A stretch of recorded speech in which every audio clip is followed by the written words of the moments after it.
Good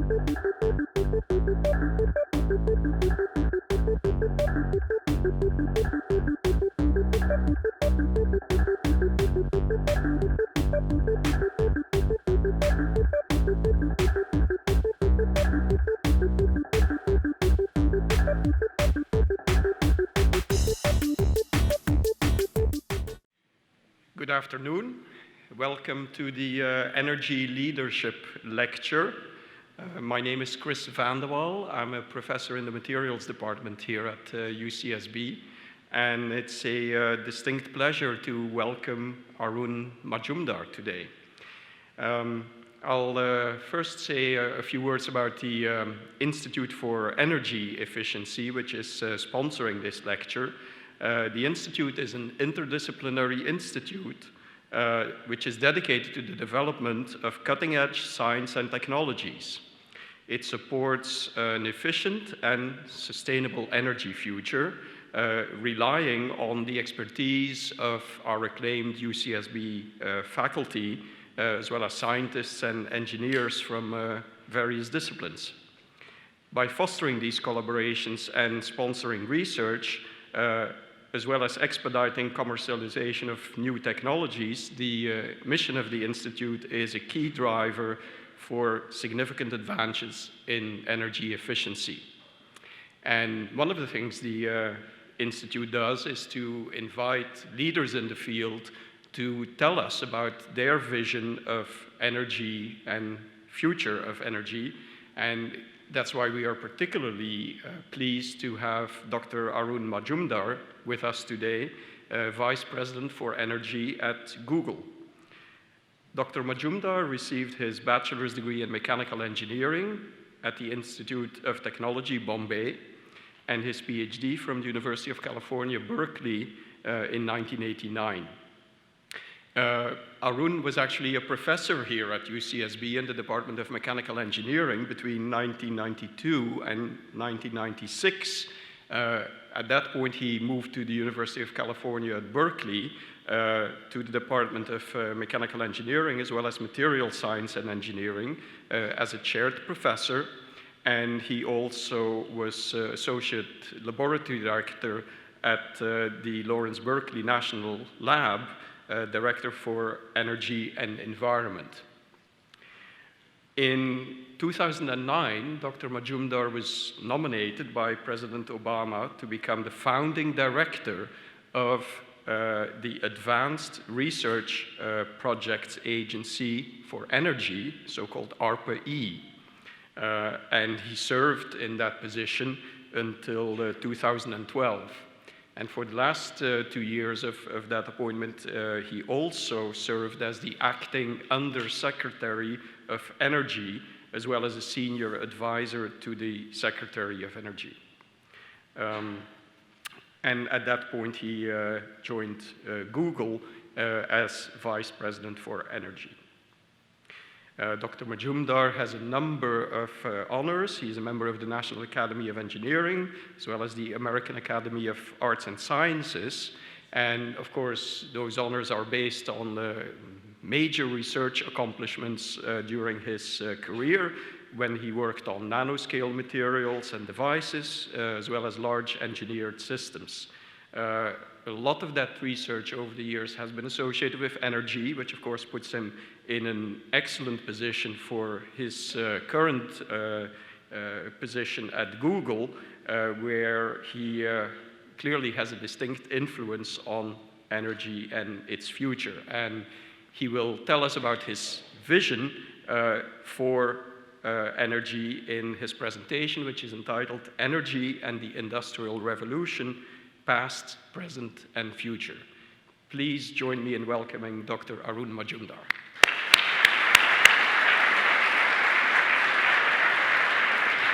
Thank you. Thank you for the very kind and warm introduction. You know, I just introduced myself as a recovering government bureaucrat nowadays, but I'm happy to hear that introduction. Can you hear me at the back? Great. All right, so what I'll do is I'll not go too deep into any particular subject, but I'd like to give you sort of the context of energy, or at least the way I perceive it, and where we have come from, and frankly, where we are going, where we ought to be going. So what I'd like you to do is to step back for a moment and go back in history, to the history when the United States was being created, 1770s, 1776. These were the times of George Washington, Thomas Jefferson, and very interesting times. And if you think back as to what it was, the only memory that we have are in pictures. So let me show you a few pictures. George Washington, fighting the Revolutionary War on his horse, and then, for lighting at night, people used to use these lamps which used whale oil, whale blubber for lighting. That was the state of the art. And of course, those have become obsolete. And that was that also coincided with the beginning of the Industrial Revolution, James Watt, the engine. And then after that, what followed was an amazing period in human history. From the scientific point of view, the mechanization, the engines, led to the laws of thermodynamics that we all use today. But that did not exist when the engine was being created. It came later. And modern physics came out of that. And so if you look back at that time, the last 250 years, which is a little blip in human history, it has been the most remarkable period in human history, because from that, this is where we are now. You go to the grocery store with about 300 horses pulling you in your car, and you go across the continent with 100,000 horses in a plane that pull you in a few hours, in 4 or 5 hours, which used to take months before. And that last 250 years is when this has happened, and it's absolutely spectacular. And that's not in the last 100 years or so. This is what happened. The grid. And it goes back to Tesla and Edison. And when they were fighting it out, whether it's the AC or DC, regardless, we got the grid. And there's no going back. In fact, if you don't have electricity for a few minutes or a few hours, the whole life stops. And so this is where we are today. And as I said, this last 250 years has led to immense amount of prosperity, at least the way we count it, is GDP per capita. If you use that as a measure of prosperity, it's been an exponential growth. And if you look at the origins of this industrial revolution, it's all about energy. Because without energy, you cannot have mechanization, you cannot have the electricity. And it's all how we source, how we distribute, how we use energy. That's the last 250 years. That's the history. And it's all been about fossil energy. What else has changed exponentially over the last 250 years? Well, population. This is a much longer time scale out here. This is in BC, 7,000, 6,000 BC. But over the last few hundred years, the population went from 700 million people in the beginning of the Industrial Revolution to 7 billion people. And this population is going to grow. It's going to grow to about roughly 10 billion people by the end of the century. And that's mostly in developing economies, not even out here. And there the economies are growing. So the question is, if the Industrial Revolution so far has been about energy and mostly fossil energy, do we have enough fossil energy to support both the population growth that's going to happen and the exponential economic growth that we all want to happen? Do we have enough energy? And in fact, fossil energy. And the answer is absolutely yes. These are the reserves of global oil reserves. And as you can see, there is no peak oil. Why? Because the technology for discovery and extraction is not only keeping pace, is actually more advanced and is improving day by day. So you can extract oil from deeper and deeper oceans, and there's a lot of it out there. And the one on the right-hand side is about gas, natural gas, around the world, and this does not even count the US shale gas. And by the way, US does not have the largest reserves of shale gas, it's China. So that's where we have a lot of fossil fuels still around. So the question is, if you are to move forward, and if you are to remain in this world of fossil-based industrial revolution, we have to keep in mind a few other things. Number one is the fact that if you are dependent on this fossil fuel, there's an economic impact. The top graph is the price of oil, which is a global market, price of oil over the years, the history of that. And you can see some large fluctuations, which is really bad for business. Because if you have fluctuations, you can't predict what your costs are going to be. If you have a company like FedEx, which depends on transportation, their costs will fluctuate as well. And these fluctuations have nothing to do with what happens in the United States. It's mostly governed by events that are international. So it's really not under our control. The bottom one is a balance of payment. That means if we are importing oil, we have to pay someone. And that number is actually going down. We are importing less oil than what we used to in the past. And people are getting happier about that. But that number is still a large number. It's about $300 billion, almost $1 billion a day. That's the balance of payment. And so if you are to continue this fossil-based industrial revolution, we've got to keep this in mind. This is the world that we'll be living in. And frankly, right now, we are not the only one. This is China. Domestic consumption going in a different direction than domestic production. And so we're not the only ones. The other developed nations, besides the United States, Germany, England, we're all in the same boat. And everyone's trying to figure this out. How do you actually get out of the stranglehold of a single source of energy for transportation as well as for electricity generation? So this is on the economic side. There's obviously an environmental side, and as we know, and this in the academic community, in most of the scientific community, it's a well-settled matter that there is global warming and it is by human beings. You can have isotopic evidence to show that. And so far, we know that the average temperature rise has been 0.8 degrees. So that's the average from the beginning of the Industrial Revolution. The world has warmed by 0.8 degrees, and we're getting scared about 2 degrees. That's the Copenhagen Agreement, that we are not going to exceed 2 degrees. Well, we're not sure whether we can maintain that. But that's the average.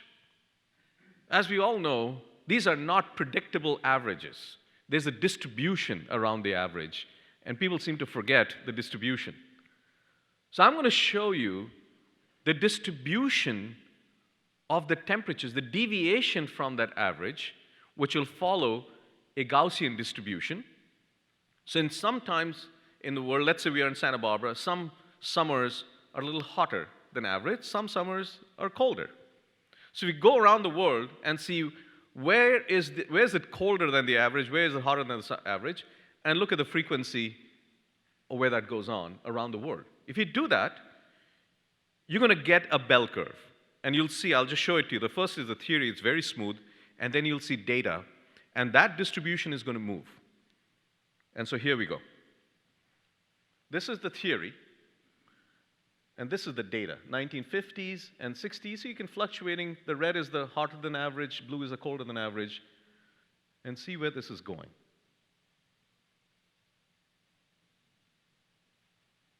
So what you find is something quite intriguing. The average has certainly moved. And by the way, I'm taking only the summer temperatures, but this has huge impact on the grid, for example. So the average has certainly moved. The whole distribution has moved. It has broadened. And the tails of the distribution are reaching 4 and 5 sigma at probabilities that are unheard of. And it ain't going the other way. So, and this, the tail of the distribution has a disproportionate effect on our lives, whether it's livestock, agriculture, you think about it. And that is a disproportionate effect. It's not a linear effect. And that is really worrisome. And so, but if you look at the geographical distribution, which I have not presented and will not present, I'll just tell you. The geographical distribution is such that there are hotspots. And in 2012, there's a massive hotspot in the Midwest, United States. People compare it to the Dust Bowl. Well, a few years before that, it was in Moscow. A few years before that, it's somewhere else. So this hotspot is like a bubble in a carpet. You try to press it down, it shows up somewhere else. And we don't know where it's going to show up because we do not understand climate change. We understand global warming because that's just thermodynamics, first law. You got more energy coming in than going out, the temperature has to go up. But we don't understand where things are going to happen in the world because if we could predict all these things. That's the world we're going to live in. So if you ask the question, since we're talking about the history, it's fair enough to ask the question, since the beginning of the Industrial Revolution, how much CO2 have we emitted? Because the lifetime of CO2 molecules in the atmosphere is 100 years, a couple of hundred years. So almost all of them are still there. Some of them are have gotten absorbed in the oceans, in acidifying. So how much CO2 have we emitted in this large capacitor that we call the atmosphere? If you do the numbers, and I'll give you rough numbers, if you do the numbers, it's about 1 trillion tons since the beginning of the Industrial Revolution. Then you ask the question, if you know how much reserves of fossil fuel we have, whether it's oil, coal, natural gas, based on the known reserves, which seem to keep increasing over time because the technology improves, but today's known reserve, if you take all this fossil fuel and just burn it, burn all the fossil fuel, how much more CO2 can we emit? So here's the question. How much more CO2 can we emit based on known fossil fuels today? And that number is about 3 trillion tons. So 3 times more than the beginning of the Industrial Revolution and the whole Industrial Revolution. Then you ask the question, the 1 trillion tons in the beginning of the Industrial Revolution took about 240 years, 250 years. This 3 trillion tons of fossil fuel, how long do you think we will take to burn all that, given our dependence on fossil fuels and the rate of economic growth if we keep using that? How long do you think it'll take? And the answer comes back about 75 to 100 years. So 3 times more in approximately 1/3 the time, that's almost a 10x factor. Then you ask the question, does all those fossil fuels, the carbon bonds that are there in the ground, how much are they worth? And the number is about tens of trillions of dollars. So here's the dilemma. Here's the option or choice that society is often asked to make. Should we keep those dollars, the $10 trillion in the ground and not use it for economic growth because we want to save the environment? Or should we use those $10 trillion for the exponential growth around the world and screw the environment? That's the choice that society is asked to make. And my friends, that's just a false choice.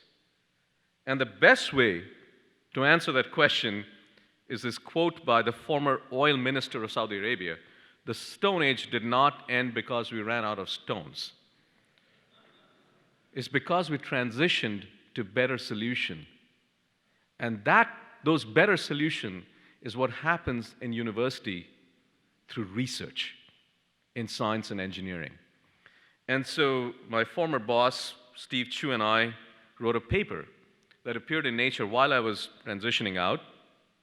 And we called for a new industrial revolution. If the first industrial revolution is all about fossil-based energy, well, surely, if the next industrial revolution does not happen, we're going to burn ourselves in some way. So we need a new way of thinking about it. And think about what happened in the last 250 years. The engine, the first and second laws of thermodynamics, all that was created during that. And that's the kind of research, long-term research, that we need for this new industrial revolution. New science has to happen. New engineering has to happen. New businesses have to happen, which is what the purpose of ARPA-E was created for. I mean, that's the reason it was created, for those breakthroughs in science and engineering that would lead to technological innovations that will lay the foundation for entirely new businesses that do not exist today. That was the purpose of ARPA-E. So if I were to show what the purpose was, let me show it through something that economists call learning curves. A learning curve is as follows. If you take a technology, in this case horse carriage, over time and over scale, if you make many of them, the cost comes down and the performance improves. So every technology, whether it's Moore's law or some other law, you'll follow this curve, and you can fit an exponent through it. On a log-log curve, pretty much things look like straight lines. So you can fit exponents through it. And economists all worry about what that exponent really means. But essentially, this is what happens. And you can do incremental research. You can make the wheels of this, of the horse carriage better, lower friction. You can get bigger horses, but it's still a horse carriage at the end of the day. The role of ARPA-E was not to improve the horse carriage. The role of ARPA-E was to create new learning curves for transportation, in this case, where you start off something that may be expensive, but it's a different paradigm. You start off by saying that, okay, we'll start with a whole portfolio, multiple shots at goal, and some of them are going to fail in the future, but we don't know which ones. But there is a chance that some of them are going to continue, and here these all seem very transformative, but one of them eventually is going to be disruptive because it's just cheaper and better and cleaner. That was the whole idea. So that the country as a whole, the United States as a whole, gets the benefit not only of the insurance policy of this yellow curve, but a disruptive innovation that happens and transitions to the blue curve before other nations do. That was the idea of creating new learning curves, and to do so to enhance the US economic, energy, and environmental security, as well as the technological lead for the United States. That was the purpose of ARPA-E. So I'm going to show you a few examples of the shots at goal. Clearly, I cannot go through all 400 projects that we funded, but I'll give you a few examples and talk about some of the challenges that we face in creating these shots at goal.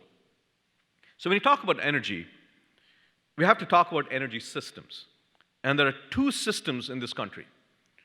One is the stationary system, which is electricity in your home. It's power generated in a power plant, comes through a transmission distribution network to your homes. Or you have natural gas coming to lines. These are stationary systems.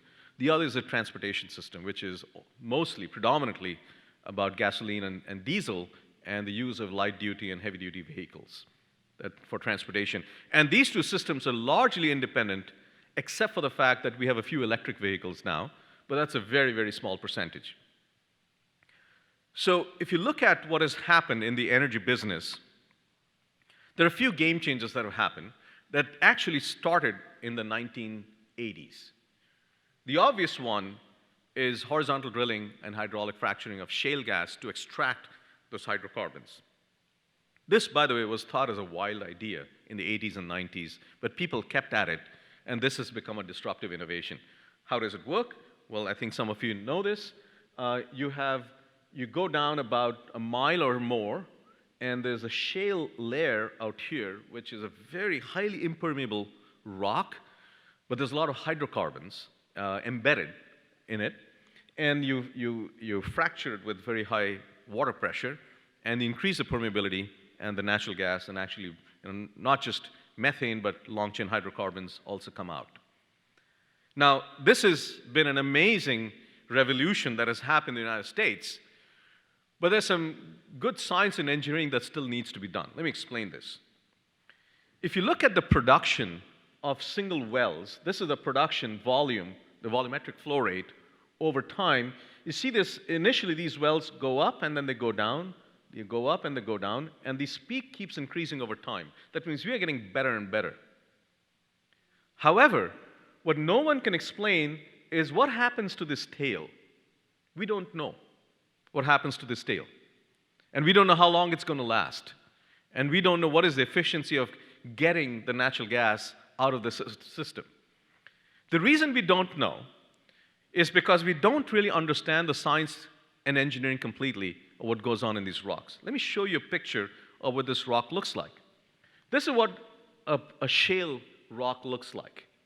These are pores, these are inorganic material covered with some organic, long-chain hydrocarbon organic material, and adsorbed on this layer of this organic material is the natural gas. It follows what are called Langmuir isotherms. It's a single layer, monolayer, that is adsorbed on it. But if you look at the size, the pore sizes are 10 to 100 nanometers. And the size of these pores depends on the pressure. And the size also controls the flow rate, because the mean free path of this natural gas molecules are on the order of 10 to 100 nanometers.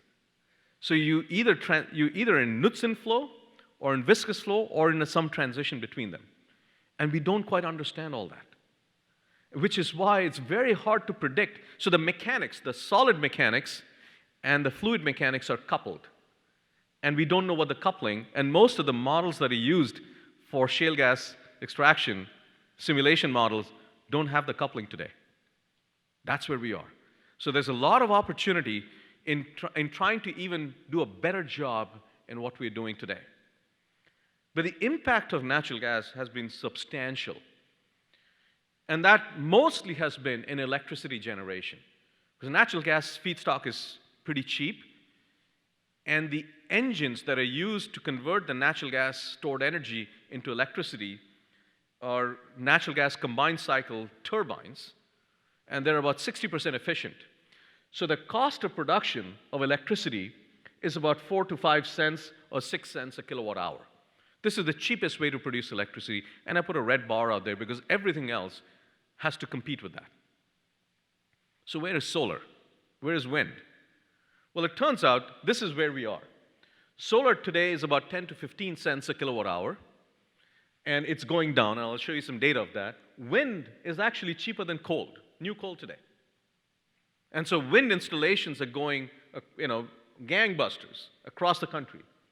And this is, nuclear shale. This is the general economics of electricity production in the country today. There's a big difference, though.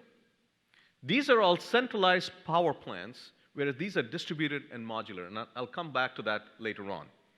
What has happened to the wind industry today? How much wind deployment actually have we seen? This is the cost reduction in cents per kilowatt hour of wind from 1980s to where we are today. It's basically come down drastically, and it's kind of leveling off, and you look at the installed wind capacity is exponentially increasing. The same thing is happening in solar at a slightly smaller scale right now, but it's also going through that rise.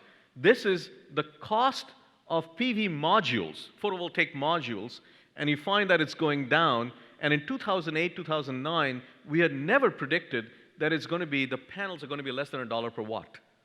It's 65 cents a watt of solar panel. But that's just the panel. And you can see this is exponentially increasing. Now, what is the full cost of solar? The first cost is the panel cost plus all what is called the balance of system. Today, at the utility scale, it's around here, and the residential scale, it's around there. So as you can see, most of the cost is not in the panel. It's in the balance of system. And this is the installation, permitting, all those other things, power electronics, etc. And so you ask the question, is there room to reduce this cost? Absolutely. And the technological knobs to do that is to increase the efficiency of the solar panel, so you install less. And most of the efficiency of the solar panels, the thin film solar panels, about 14 or 15%, whereas the limit is about 32%. So there's a big amount of headroom out there. And so we are likely to see this scale exponentially. The question one may ask is that, okay, that's great. What's going to happen to the grid? Is the grid ready for that? So let me show you what's going on the grid side. grid is called, the electricity grid is called the greatest engineering achievement of the 20th century, which is true, because without that, we will not have the information revolution that we are seeing today. This is the fundamental infrastructure to enable that. But the grid that we know is based on a paradigm that goes back to Tesla and Edison. And what is that paradigm? It's the paradigm, the architecture of the grid, and the paradigm goes back to centralized generation of electricity by big power plants, long-distance transmission at high voltage because you want to reduce losses, and then go to a location and then go down in voltage, and you have a distribution network, 13 kilovolts running down your neighborhood, and then 120 volts out of your plug outlet. That's the paradigm. Why centralized generation? It's because it was cheaper. Most of the plants were thermal power plants, and thermal power plants become more efficient as you become bigger, the economies of scale involved in that. But that paradigm is being questioned now, because when you make a solar panel, if you make it small or big, the efficiency doesn't change with size. And the ball game changes then. And by the way, in today's grid, depending on how you count it, approximately, the losses that we encounter because of outages in the United States is about $100 billion. That's a lot. And the ones due to weather-related ones are about $20 or $30 billion, and that is going up. If you look at the data, the weather-related ones keep going up. In addition to that, there's another challenge that we are facing, and this is very serious. And that is due to cybersecurity, cyber-physical security. Let me give you one example that happened close to our home. And this happened on a substation called the Metcalf substation just south of San Jose, north of Morgan Hill. This is Highway 101, and this is substation on the west of 101. So it turns out that at 2 a.m. on April 16th of last year, less than a year ago, some gunmen took powerful rifles and shot at about, I think, 10 of the 14 large transformers. They figured out which were the active transformers, possibly by infrared, and shot at the radiators of these transformers to leak out 50,000 gallons of cooling oil, so these would trip. This was going on at 2 a.m. at night. 15 minutes before that, they cut the cables, the fiber optical telephone cables, so that 911 was disabled. And no one in the Bay Area actually heard about it. And you asked, why not? This is a big deal. Because it happened less than 24 hours, in fact, the same night of the Boston Marathon bombing. When the whole media was focused out there, this is what was going on in the Bay Area. And the media never covered it. Till a few weeks ago, Wall Street Journal ran a big article on it. That's the world that we are going to live in. And I don't even want to see a trend in this. And we do not know who actually did it till today. That's where we are. Talking about the grid, I talked about the 100-year-old architecture. The architecture is 100 years old, but some of the devices have changed. So what are the average age of some of the key devices, assets on our grid? We have about $1 trillion of assets on our grid. The age, this transformer that I showed, the average age of these transformers, the expected lifespan is 40 years of these transformers. Big long-term assets. Do you know what the average age of these transformers are? 42 years. So we are -2 on an average in this country. So that's the infrastructure that we have. And this is another problem, and this, since we are in California, let me show you what's going on in California. So this is the load curve that the California Independent System Operator has to match. So this is the load curve. This is midnight, noon, 4 p.m., 6 p.m., midnight again. And so it comes down. This is all of California. And it goes up around noon, sort of out here, and then goes up and then goes down again. Okay, and this is because we go home and turn on the lights, we start cooking, etc. So this load curve is very important because the generation within California has to match this. So what's going on with this load curve? This is what is going on. There's a dip that is happening between noon and 4 p.m. And this dip is going even more, and this ramp up is getting steeper. This is what is called the duck's belly. This is the belly, and this is the face out here, the eyes out here. Imagine the eyes over there. This is the duck's belly, and the duck is getting fatter. And this ramp up is now turning out to be, in the future, it's going to be about 150 to 200 megawatts a minute. Amazing ramp up. So why is this duck getting fatter? Why is the load going down? The load is going down in the middle of the day between noon and 4 p.m. is because of rooftop solar. Because this is getting deployed, this is essentially a negative load. And during this time, when there's a negative load, the California ISO has excess electricity. They don't know what to do with it. And so they're trying to introduce negative pricing. That means they'll pay you to take electricity, so there's money to be made. That's the problem. It's the stability of the grid that is a problem. And because the rooftop solar and many of these ISOs and the utilities don't know where the rooftop solar is because they're not part of the system. So that is a huge problem that California is likely to face. So here is the paradigm changing that is going on in the grid. Because solar is getting cheaper, in fact, if you look at the tier structure of pricing that I pay, at some point, a rooftop solar is cheaper than what I'll buy from the utility. And so here is the current paradigm. There's wholesale market of electricity, which the utility buys electricity from the wholesale market and delivers it to your home. This market out here, which is where wind generation, this dispatch of various electricity, I won't go into the detail, that the market structure is what is called the day-ahead market. That means most of the load, the electricity that we see today, was predicted yesterday. 90% of it. And then if the load and the supply doesn't match up, we have a hour-ahead market, a 15-minute market. Think of it as a big knob and then a fine-tuning knob in your instrumentation. That's how we run our grid today. And in terms of, that's on the wholesale side. On the retail side is even worse. This is the tier structure that I encounter in PG&E territory. So this is a retail price, dollars per kilowatt hour. If I'm in tier 1, I'm paying 13 cents, and if tier 2 is 15 cents. I go from tier 2 to tier 3, it's 32 cents. It's more than doubles. And I have no transparency when that happens. And if I try to explain this to my mother, she'll never understand this. Please don't tell my mother I said that. So this is where we are. This pricing structure and this pricing, there's no correlation. And that's what's going on. And here's where the shifting paradigm is happening. The shifting paradigm is going to happen when you have two-way flow, not just of demand and supply, but of through information. So this is what is going on. If I want to put a rooftop solar, I can do that. No one can stop me. If I want electric vehicles, or if I get storage in my garage, no one can stop me.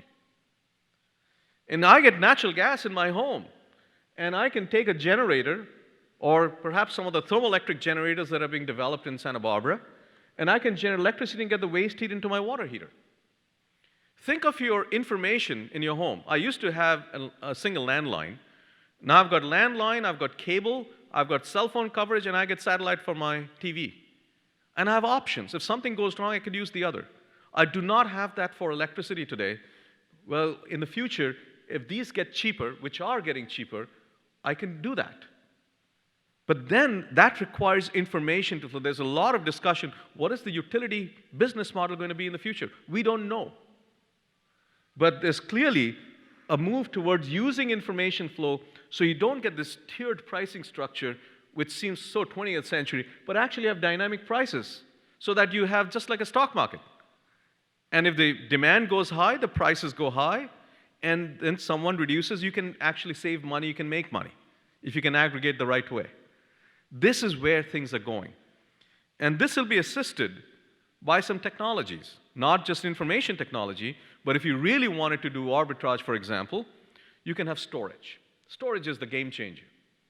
Because then you don't need day-ahead or hour-ahead market, you can just use storage. You don't have to dispatch in real time. You can take wind, put it in storage, and then use it when you need to. But storage is expensive. So in RPE, we focused on that quite a bit. So you have grid scale storage. I put these scales out here, capital cost and levelized cost of storage. And cost is everything. Cost and scale in energy business is everything. If some technology doesn't scale in cost and volume, it doesn't matter. So what is the best way? What's the cheapest way to store electricity today, which is the bar for all other technologies, is pumped hydro. You pump water up a dam. The capital cost is about $100 a kilowatt hour, and you get levelized cost, additional cost of the levelized cost of electricity, about 2 to 2.5 cents a kilowatt hour. That's where we are. That's the competition. So we created a bunch of programs on storage for the grid scale to bring all the other technologies down to that level so they would be competitive without subsidies. And what are those technologies? With compressed air, different kinds of flow batteries, even superconducting magnetic energy storage, all various other technology. We were technology agnostic. If you can store electricity at large scale, at least demonstrate that this could be scaled up at $100, potentially $100 a kilowatt hour in the future, well, you're in the game. And out of that research are now, they were mostly at universities and now being spun out in various startups. This is the good news story. This is from City College in New York, Urban Electric Power, zinc manganese oxide batteries. From Arizona State University, rechargeable zinc air battery, which is fluidic energy. Now they're taking these boxes that they've created, they're piloting overseas right now to see how they function. MIT came up with a completely new architecture of lithium-ion. This is using the best of the chemistry of lithium-ion, but putting it in a flow battery architecture so the system-level cost would go down. And they spun off 24M. And this is something in the Bay Area, Primus Power zinc-based battery. So this is what is going on, and they're all going to compete with each other. And they're in the early stages of piloting these technologies right now. We don't know which one's going to win. And in fact, many of them will actually fail. But if one of them can scale and get down to $100 a kilowatt hour, it's a game changer, not just in the United States, but more so for the rest of the world. Power electronics, and this is something that we focused on quite a bit.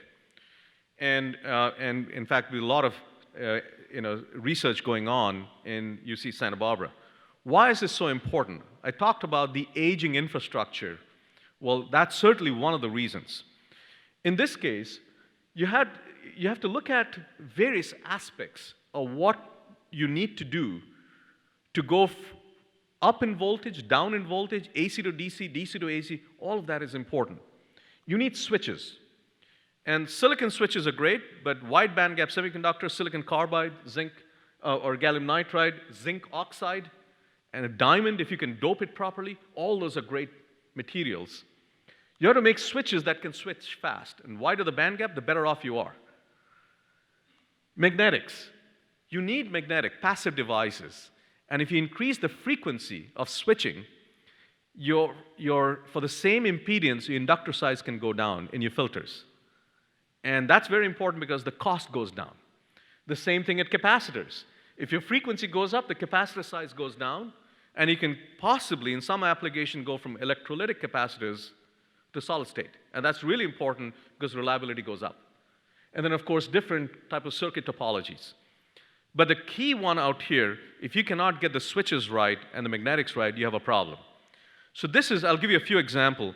The same picture that I showed you, this is a substation transformer, 8,000 pounds, use 60 hertz, goes down in voltage, and as I said, it is aging.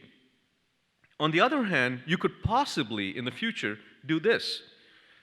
This is a silicon carbide IGBT that can handle 15 kilovolts of voltage drop across 200 microns thick layer of silicon carbide. This has to be really good material and can run 100 amps and modulate not at 60 hertz but 50 kilohertz.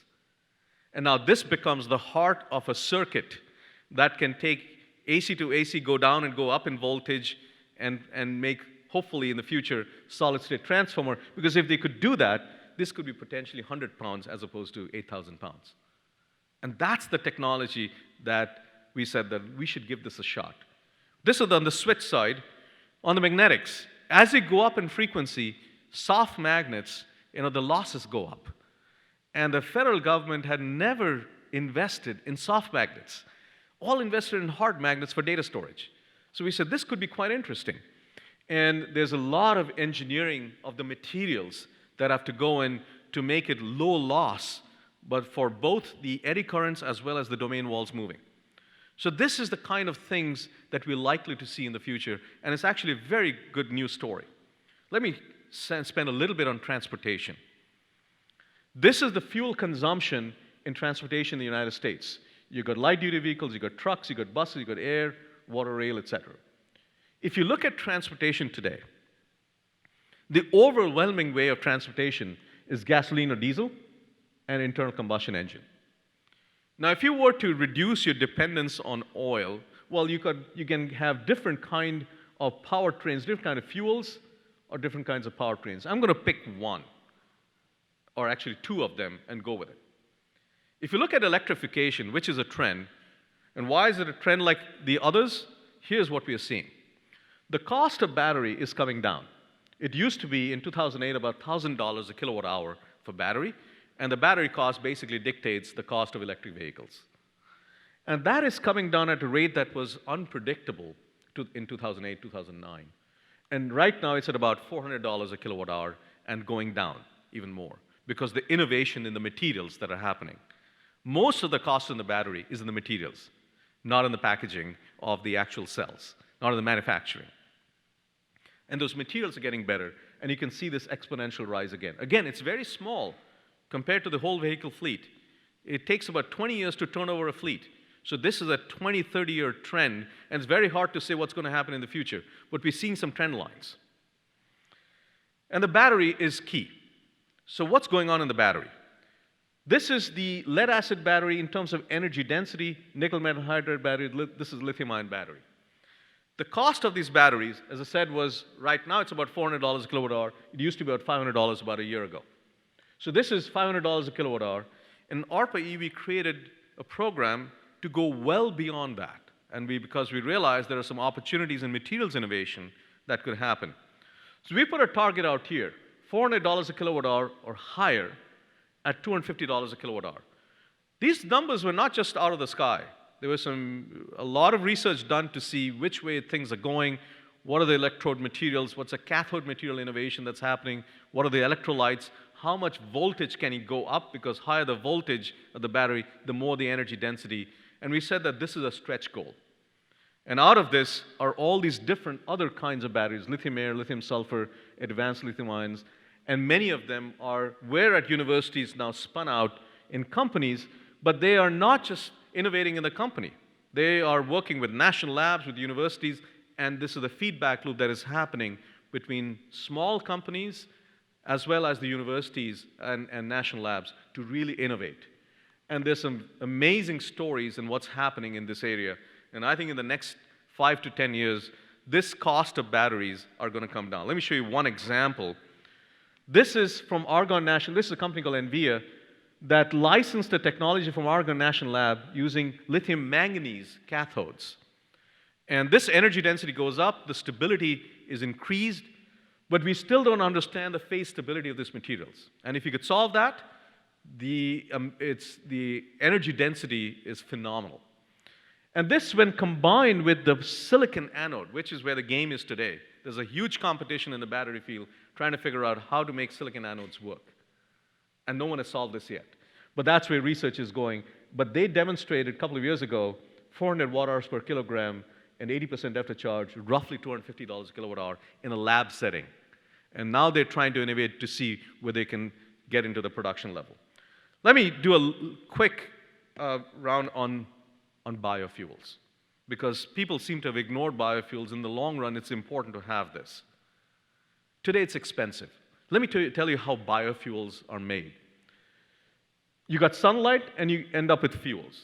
And in between, you got all these organisms, either algae or cellulose or cellulosic biofuels or sugarcane or corn. They all depend on photosynthesis. And in photosynthesis, there's something called the Calvin-Benson cycle, which takes energy from photons and takes carbon dioxide and fixes and makes carbon-carbon bonds. And that's how we get all these materials, and we have figured out how to take these and make oil or other hydrocarbon fuels out of them. Now, it turns out these are expensive. And why is that? If you really look deeply into it, you'll find that it's primarily because the efficiency of photosynthesis from sunlight to fuel is less than 1%. And that's because some of the enzymes that are there in the Calvin-Benson cycle are very easily corruptible. They're not very efficient. And because of that, you need a lot of land to capture the sunlight, you need a lot of water, and you've got to collect all of that and concentrate it into hydrocarbon fuels. And that part is very expensive, the feedstock part. Well, how else can we do this? Well, there are lots of investment that has already happened from various private organizations as well as the government.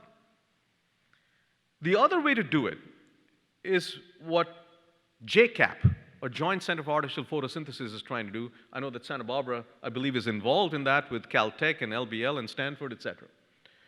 And that is understanding photosynthesis in all its depth and trying to replicate it in inorganic or organometallic materials, non-biological. So this is non-photosynthetic, chemical catalysis or photocatalysis, and trying to make advanced fuel through that. We looked at that in RPE, said that there may be another way, which is non-photosynthetic, because photosynthesis is inefficient, non-photosynthesis, synthetic, but still catalysis, and that is biological catalysis. And we coined the term electrofuels. Let me tell you how it works. In electrofuels, you broaden the concept of photosynthesis. You say, instead of photons, which excites electrons, I can have any reducing equivalents. I can have hydrogen sulfide, I can have ammonia or hydrogen, or iron at an oxidation level, because that's what a lot of extremophiles down in the ocean vents use. They take iron from oxygen +2 to +3 and grab that energy and use that to make carbon-carbon bonds. And so these are non-photosynthetic organisms. You take all these reducing equivalents, and if you could assimilate that into these kinds of organisms, then you can pick and choose your pathway. So Calvin-Benson happens to be only one way to make carbon-carbon bonds. In biology, there are other ways to do that.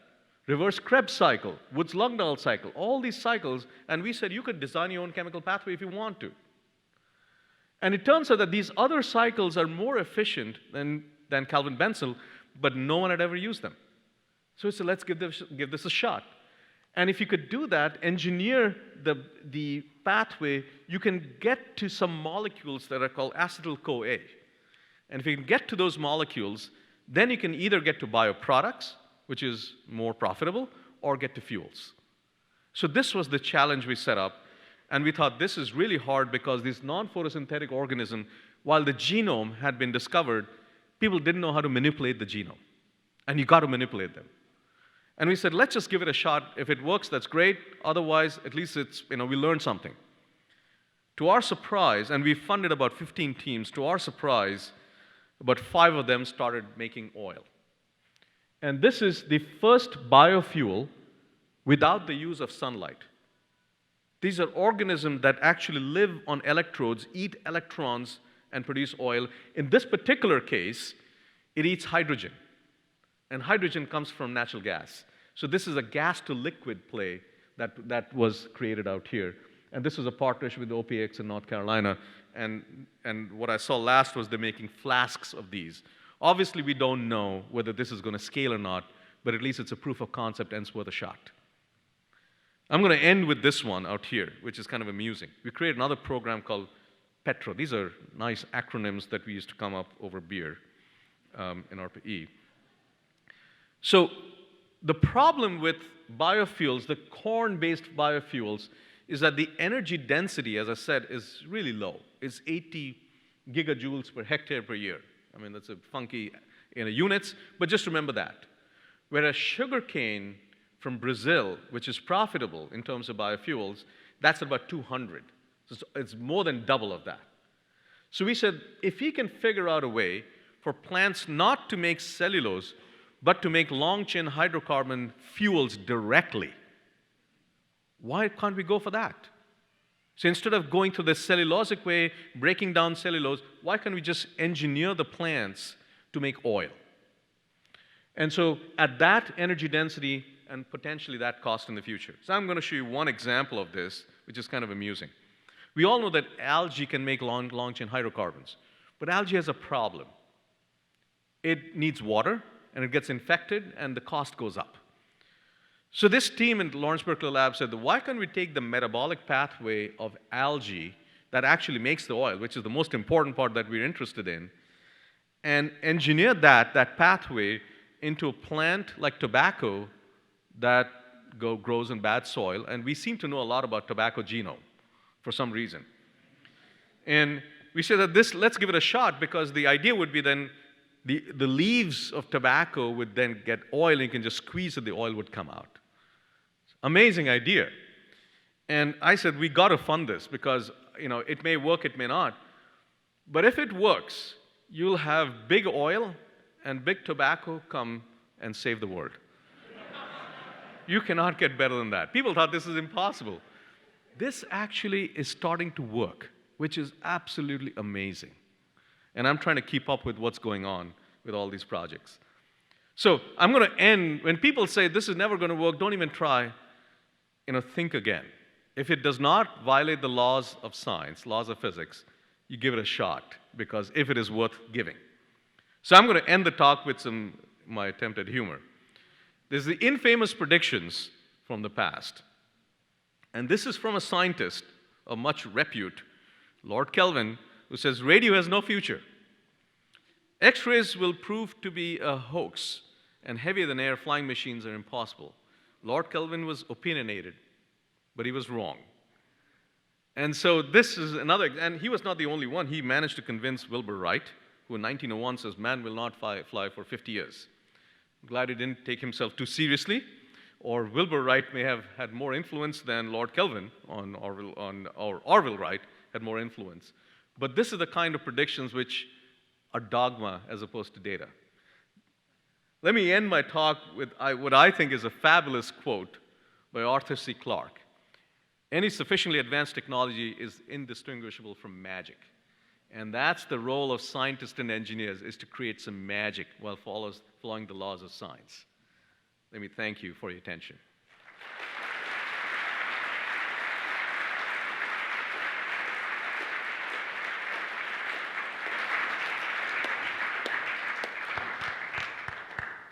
Thank you very much for a very exciting lecture, and I'm sure this has stimulated some thought, and people would like to ask questions. I think Arun is available to answer a few questions. There is a microphone in the front here, so if you'd like to ask a question, please come up to the front. And I see one person already. Go ahead. Phenomenal overview. Thank you so much. As someone who works in technology, I'm tremendously impressed. Less than a week ago, Steve Austin hosted a workshop 600 feet from here on the future of fracking technology, oil and gas in California. And there was a panel that included the editor of Science magazine, the science director of EDF, the public spokesman of Western States Petroleum. And someone put out there that if the United States has a current climate change or environmental policy, none of the panelists knew what it was. You've just come from Assisting Secretary Chu, a Nobel laureate. I don't think we have a choice between dealing with the environment or dealing with energy independence. We have to do both. If we do have an environmental policy for climate change, could you articulate what it is? I thought that was going to be an easy question, but I'll give it a shot. I look at it this way, and let me try to keep it simple, although it's not a simple topic. There are three legs to this stool. And in terms of policy, it is really the role of the government that is often asked. What is the role of the government? And that's a much debated issue. But let me tell you what I think. And I'll think of it very simply, three legs of this stool. Number one is that the government has to invest in R&D, because industry is not going to do it. Let me tell you why. For any new energy technologies to scale and make impact in terms of business impact, it takes anywhere from 5 to 20 years, from research, ideas, to impact, if it's successful. Most businesses in the United States have a horizon of 5 to 7 years. So you got 13 to 15 years gap out there, and someone has to pick up the tab, otherwise new technologies will never happen. That's where the role of the government in the early phases of this research. So that's one. I think everyone agrees that research, even that is disputed sometimes. Okay, that's number one. Number two is to level the playing field in terms of markets. So let me tell you why. I mean, a lot of people talk about carbon tax or carbon price, right? It's unlikely to happen in the near future, but if you are to live in a carbon-constrained world in the future, I think someone has to do that. When you take the full cost, societal cost of something, you got to include that. What does it do? And in fact, there's a, I interact a little bit with former Secretary of State George Shultz, and what he's been proposing is a revenue-neutral carbon tax. What does that mean? That let's say you take $40 a ton, and the government collects that money and gives it back. Do not put that in the treasury so that it gets lost. Give it back to the people. So it's not an idea of government making money, but it levels the playing field and gives the long-term signal to the industry to turn their course. And it levels the playing field. The third one is the finance, and it has to do with tax policy. Let me explain. If you look at oil and gas companies around the country, many of them, like Kinder Morgan, is a pipeline company. It is what is called a master limited partnership. How many of you out here have heard what a master limited partnership is? Great. That's great. Most people don't know about this. What is a master limited partnership? It is a way to aggregate public capital from the stock market. It aggregates capital, invests in pipeline. The revenues that come back comes to this MLP and goes back to the investors, and the investors then pay capital gains tax. I'm sorry I'm getting into the tax discussion, but it's important. So why is it good? Because it turns out by law, these MLPs do not pay tax. It's not a corporation, so it's a pass-through.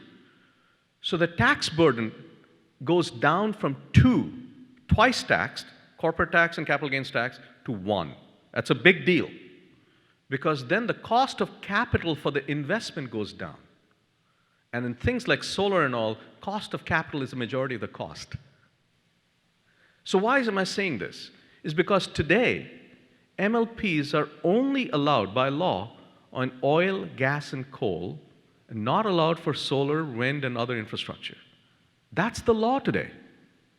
And there's something called, and we were pushing this from the DOE, to level the playing field, and Senator Coons and a few other, it's a bipartisan proposal now, it's on the table to create what is called the MLP Parity Act. So that means create parity, create the tax policy so that you have lower cost of capital, you can aggregate public capital, and today's MLPs have $350 billion of public capital into this market. So that's the kind of thing that the government can do.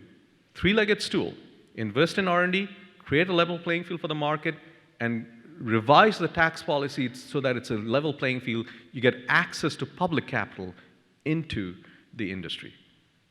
There are other details, I can go into that. Regulatory policies like appliance standards for efficiency standard, very important. CAFE standards, absolutely important. There are all these other details on the regulatory side. But put that under the carbon side, on the regulatory side, for level the playing field, as well as finance and R&D. Does that answer your question? It's a long answer. I could go on and on, but I'm going to stop here. Hopefully that's a somewhat easier question. I wonder if you could comment on the relationship between battery technology and fuel cell technology over the next estimated, say, decade or so, particularly given California's goal of, I think it's 15% batteries. Well, storage. Or not storage. Just batteries, but yeah. Storage. Yeah, I mean, frankly, this is, if you look at some of the advanced batteries like lithium-air battery, they are like fuel cells. So it's an electrochemical system, and sometimes very hard to differentiate. So it all really depends on the round-trip efficiency of storing. You can use electricity to produce hydrogen. You can take the hydrogen and put that in a fuel cell and generate electricity. What is the round-trip efficiency? What's the cost per kilowatt hour? I mean, that's really will dictate. And I think what we are seeing, the fuel cell costs are coming down because, frankly, the catalyst costs are coming down. There are some new kinds of fuel cell where you don't use platinum or other precious metals as catalysts. So those are coming down. The battery costs are coming down. So it's a competition. We don't know. I can't predict whether it's going to be fuel cell or batteries, probably a mixture of both. But it looks like the batteries today at least seem more attractive than fuel cells. But you never know, depending on the application. If you really need high power, you might like to go for a fuel cell than a battery because battery lifetime gets screwed up with high power. And so that's depending on the application, I think you will see different. So it's not either or, but it's and. Hello. I know it's very hard to predict the future, but you showed us some very interesting statistics about solar and wind and batteries and storage and all the costs coming down, whereas we know fossil fuels are just getting more expensive and more environmentally damaging to take out of the ground. So I was wondering, you know, I believe I'm a true believer. I have an electric car. I have solar on my house, and I have, you know, power my car as well with the solar. I think it's affordable to do right now. But you know, you've seen a lot of Hail Marys. You know, by say a date in the future, 2030, how much of our energy is going to be coming, do you think, from renewables versus fossil fuels? How many, what percentage of the vehicles will be electric cars and hydrogen? Just a guess. Educated guess. What if I say 30? I don't know. I'll pick a number. Those are, again, as you said, it's very hard to predict. The only thing we can say is trends. We are seeing a trend. And there is the error bar in the trend is what will grow over time if you start to predict. Okay, I mean, if you look at Wall Street Journal and you can see these, you know, the stock prices, and in the future, this error bar will grow. That's, you know, if you take my prediction, it will be wrong. And the only thing we can, as I said, is that we are seeing a trend, exponential growth. Many of these technologies follow this S-curve, right? It grows, and then it sort of plateaus. And I think we may be seeing this early part of that S-curve that is growing. And where it will plateau, what slope it will have, and what the adoption rate really depends on all the other things that I talked about. Do we have the market policies or regulatory policies? Do we have the financial? You know, as I said, if you do not have finance, it's going to be extremely hard to scale. The R&D, frankly, we have the best R&D network in the world out here, and this is one of the places for that.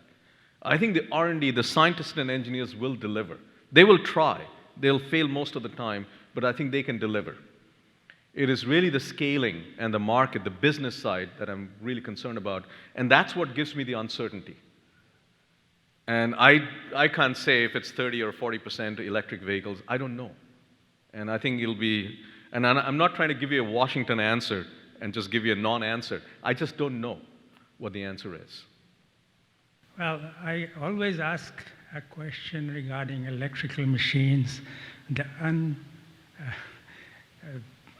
forgotten subject. Everywhere people talk about efficiency, and they talk about everything else but electrical machines. You mean motors and generators? Oh, absolutely critical. I mean, this is, I saw you mentioned about the magnetic materials and so on, but yeah.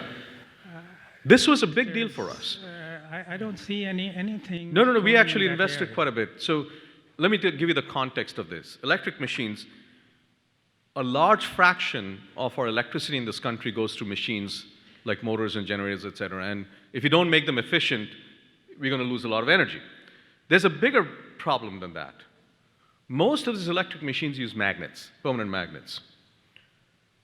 The permanent magnet that is used today mostly is what are called iron boride, neodymium-based iron boride magnets, with a sprinkle of dysprosium to make it stable at higher temperatures, to have its energy density at higher temperatures.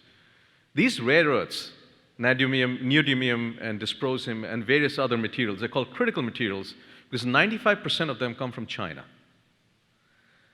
And China has its internal demands, and there's a supply chain risk in the United States, actually globally, because of these rare earths. So we actually created a program called REACT, rare earth-free magnets.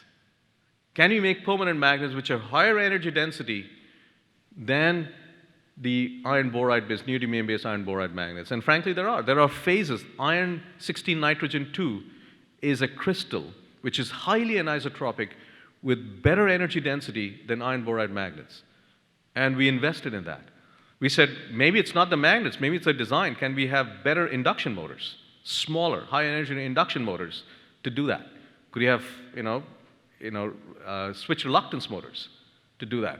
So this is very important, and I think you're absolutely right. And I think we need to do much more than what we had done in RPE, but we did actually look at that very carefully. Yep. So you haven't talked about Google much. Can you just talk about what you do with Google now and how past initiatives you've done with ARPA-E, what impact you can have now that you're doing this at Google? So Google, yeah, I didn't talk about Google because, well, let me just explain. Google is a 100% carbon neutral company.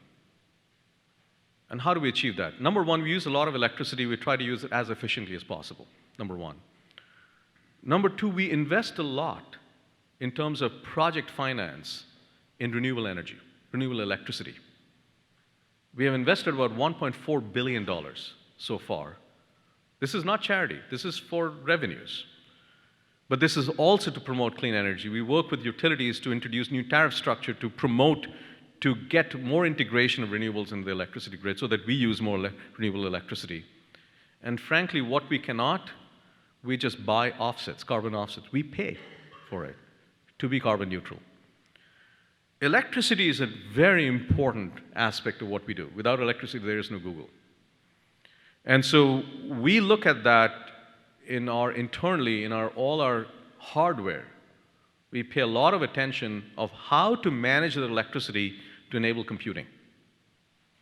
And now we are trying to see how we can take computing and enable electricity in the right way. And that's what is a very exciting part, to see how we can get computing to enable electricity in the right way, to enable the 1.5 billion people who do not have access to electricity, and another 1.5 billion people who have very marginal access, 3 billion people, to get access to electricity, because without that, leave alone access to Google or access to information, there's access to education, access to many other things. So our goal is to look at the user and see how we can get them access to electricity so they get access to information and much more. And that's what we really focus on the long term. A question about the picture you showed of the California load, and particularly about the duck belly. Yeah. So are we seeing this duck belly occur now, and what's the prediction in terms of when that's really going to become a belly, given the solar production in California? I don't know the numbers as to how deep it's going to go, but when I spoke to the Cal ISO, they're really concerned about it. And frankly, in Southern California, it's even more concerning, because we used to have a nuclear plant in San Onofre, right north of San Diego. That is stopped now. We're not going to use that. So Southern California, near San Diego, this summer may have a problem. And that's what I heard from the Cal ISO folks. I don't know exactly how deep it's going to go, but it's worth checking. I can look into that, I can ask, but you can ask Cal ISO as well, okay, as to how deep that duck's belly is going to be. So it's we're already reaching the level of installed solar that's significant enough to really offset. Yeah, I mean, they're thinking of negative pricing right now. I mean, I wish, like ChargePoint, which is a EV charging company, could aggregate all its load, deal with the utilities, and store that electricity during the middle of the day when you have excess electricity and actually get paid for it. That's a business proposition, right? That's a kind of, I think, innovative solutions that we got to find out, but I'm not sure the utility laws will allow you to do that aggregation. Thank you. I actually had a question related to this. The energy storage, which you really need if you want to optimally utilize the renewables, you envision energy storage being done in a distributed way or a more centralized facility of a large scale? I think distributed way will happen because of people. It's likely to happen. I mean, if I buy a new home and if I get a cheaper electricity from a solar panel and someone finances it, like Solar City, where I have no upfront cost, why wouldn't I do that, right? And I think now Solar City is going to get its batteries from Tesla, right? And they're going to have storage in your home. So this will likely happen. I think on a Cal ISO, on a state level, the state is pushing for, aggregated or centralized storage facilities. They're not calling it aggregated or centralized, but it might happen in that respect. So I think you're going to have a combination of distributed and centralized. And the question really becomes, how do you make that whole system work? And I think information is going to play a role. Because right now, if you look at this market structure, the reason it's very difficult to dispatch wind and solar, et cetera, actually solar is much more predictable than wind. We know when the sun rises and when it sets, kind of, right? And we put the solar panels in the Palm Springs in the middle of the desert that most places don't get clouds most of the time. So it's very predictable, actually fairly predictable. Wind is less. So, but the reason it is very hard to integrate on the grid is because the grid, the Cal ISO, is trying to maintain the frequency at 60 hertz plus minus 0.05, okay? And frequency is a proxy for load supply imbalance. And I think this is if you try to get that higher tolerance, and you don't let it go, drift too far apart, you have a real problem. And so I think what is likely to happen, because you have day-ahead market, et cetera, it's very difficult to integrate solar and wind. If you have day-ahead market, if 90% of your market is day-ahead, that may change. And I think if you can get to more of the power into the 5-minute market, 15-minute market, or even shorter time scale, you may have better integration of wind and solar. So the market structure and technology have an interplay. And I think that, in addition to storage, that can solve the problem also if you have information going back and forth. This question regards storage, but I can see it applying to a few other areas as well. I was wondering about like degradation, basically. So, for instance, if you're trying to do large-scale storage, whereas the Hoover Dam works basically as well as it did, 50 years ago, a battery may not have that sort of long-term advantage of it. And I guess the question is, do you think the solutions to these problems are materials problems or more like mechanical, that sort of thing? All of the above. Because these are systems. You will have electrochemical problems in the electrodes. The electrodes, I mean, if you look at a lithium-ion battery, if it charged at too high a rate, you lose lithium because of all the side reactions that happen. So we got to understand all this chemistry and figure out ways to stop the side reactions so you don't lose lithium in a layer of material that you don't want. I mean, so these are all undesirable. So there's a materials aspect to it. How you package them, very important. It turns out in lithium-ion, they like to swell. They're gas evolution. Pressure them, they may be better off. How you package has a huge impact on the cost. How you do the control system of the battery. If you were to distribute the current or the power evenly, or if some battery is going downhill, you direct the power somewhere else, but you need to know that it's going downhill. And so sensors in the batteries and then feedback systems to be able to control where it goes and optimize the system, extremely important. So these are, I may have spoken about the materials issue, but these are at the end of the day systems issues. So mechanical, all of it, electrical, electrochemical, all of them are important. What role do you think, or should nuclear play going forward? Well, this is my personal opinion. I don't think we can address climate change globally without nuclear in the mix. I think it's going to be very hard.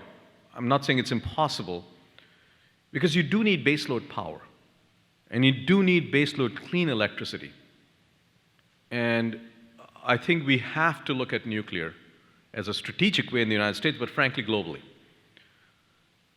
The problem with nuclear, I think Fukushima pushed us back about a decade in terms of nuclear. I hope it's only a decade in the United States. Germany decided to get away from it. I don't know how to explain that. In the United States, we basically said, and this is when we were in the DOE, we basically said that we're going to not take our eye off the ball of nuclear, but we will make sure that our current 104 nuclear plants are as safe as it's possible and make our regulatory work even more stringent so that we can make them safer. And that's the position we took. And right now, nuclear is not so much, I mean, there's a regulatory side to which takes time, but it's really important. But it's really a financial risk problem, and I can go into, which is why we're going to small modular reactors. But I won't bore you with the details, but that's where the nuclear industry is going. Instead of making a 2 gigawatt nuclear plant, you're probably going to see in the future, 10 years from now, 100 to 300 megawatt modular reactors that'll be placed. And financing that is much easier than trying to put a 2 gigawatt plant. I find it interesting that so much of this duck's belly has been put at the foot of grid-connected solar, when there's so much public policy, especially in California, that contribute to it and are something we should all be congratulating ourselves over. I mean, Title 24, cool roofs, materials for roadways and that buildings might be made from that would reduce the urban heat island effect. Space cooling systems that actually perform, district cooling, all of which the government has supported, is finally gaining traction. It should continue essentially forever. If somebody has a variable speed pool pump that reduces their reliance on grid electricity, 3,000 kilowatt hours a year, that's no different than 2 kilowatts of grid connected solar. Everybody could have predicted this would take place. It's going to continue forever.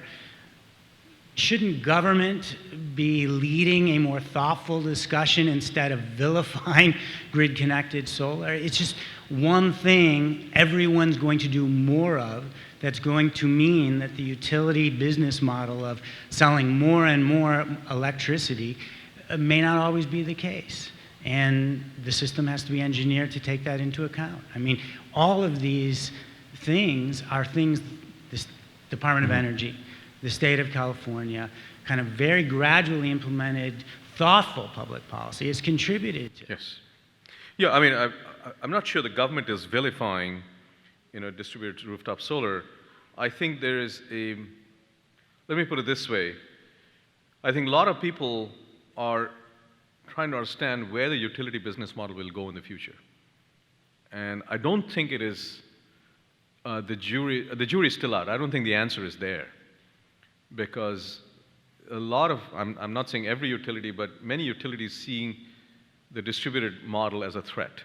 And frankly, it doesn't need to be. If the economics at some point will trump, I don't know where the question, who asked the question? Okay. I'm not sure. I think I would rather see the electricity sector embrace these distributed models and actually finance it, frankly. There's money to be made because many of the utilities have AAA bond rating, so they can get lower cost of capital than Solar City. So they can actually make money. So I think embracing that and coming up with new business models so that they embrace the, I would say, the 21st century reality. It's going to get cheaper. We're seeing the trends. So more and more of this happens. So I think you're right. I would love to see more progressive thinking in some of the policies, the state policies, frankly, not so much the federal policies. The federal policies are wholesale electricity market, FERCs, and et cetera. But the state policy and the utility commission, it'll be great to see that. And frankly, the utility commissioners are aware of it. And the utilities are aware. It's just that we have to figure out how to engage in the right way and come up with the right policies. Most of the municipalities, they've cut these long-term deals with cable companies that now provide high-speed internet. You know, even though we're in this mobile world, we can still go ahead and look at our email on our mobile devices. But if I want to work in my office or my home office, I have to log on the internet. And I only have one provider here in Santa Barbara, Cox. And my question is, what's Google's initiative in terms of energy to bring these prices down? I know they're rolling out certain test markets in the Midwest, sort of a high-speed network in terms of, I'm not quite sure if it's Google fiber optics, but what will the consumer have in terms of choices, not only with the municipalities' deals with like Cox Cable or Charter, but what's Google's mandate to bring those prices down lower, give the consumers competitive prices, high-speed internet, and secondly, can you talk about the Google barge that's moved from San Francisco to Stockton? I wish I knew what the barge was about. I could tell you, I wish I could tell you more. But on the Google Fiber thing, I mean, look, the Google Fiber, the offering that you get, I think it's like $70 for really high speed. I mean, you get almost 10 times the speed for the same price, something like that. I mean, don't quote me on that. I mean, that's a great deal. Now, we are not obviously there in every locality. We are working with the cities right now. And frankly, wherever we're working, it's creating competition, and so that the competitors are lowering their prices. So it's a good thing. So I wish you get Google Fiber in the future. But I think even if you don't, the price will be lower. Competition is good, and I think that's what it's creating. You started by outlining these major societal challenges. And do you think the level of federal government funding for energy-related research has been commensurate with those challenges? Thank you for asking that question, Mr. Senator. No, it should be way more. It should be way, way more. Let me give you some numbers. And people ask me that should your budget be higher? You know, RP had a budget of $300 million. And it said, should your budget be higher? And we were told that we could never ask for more than what the president asked, which is true. It's a president's budget. It's not my budget. But I used to give a comparison. I said, I'm not asking for more money, but let me give you some numbers. When DARPA was started, do you know what its budget was? The first year of appropriation budget, and I don't want to bore you with terms used in Washington, but appropriated money is the money given to you by Congress on an annual basis. The first appropriated budget of DARPA, which was called ARPA at that time, was $246 million in 1962 dollars. Now you do the math, and you'll come up with about $1 to $1.5 billion. And if you think that this is an important problem, if you're really serious about it, that's the budget it ought to be. And I never asked for more money, but I used to just give this number. It's your choice. You think about it, how seriously we should invest in it. The only thing I used to tell people that don't take the budget from $300 million to $1 billion in one jump. That's really bad, because we will not know how to spend that money in the right way. It's, after all, taxpayer dollars. Just give me a ramp. And give me a ramp so that I know where it's going to be. The research community knows that it's going on a ramp, and they take it seriously, because we want to get attract the best minds to energy research. And if you could do that, the engineers and scientists will deliver.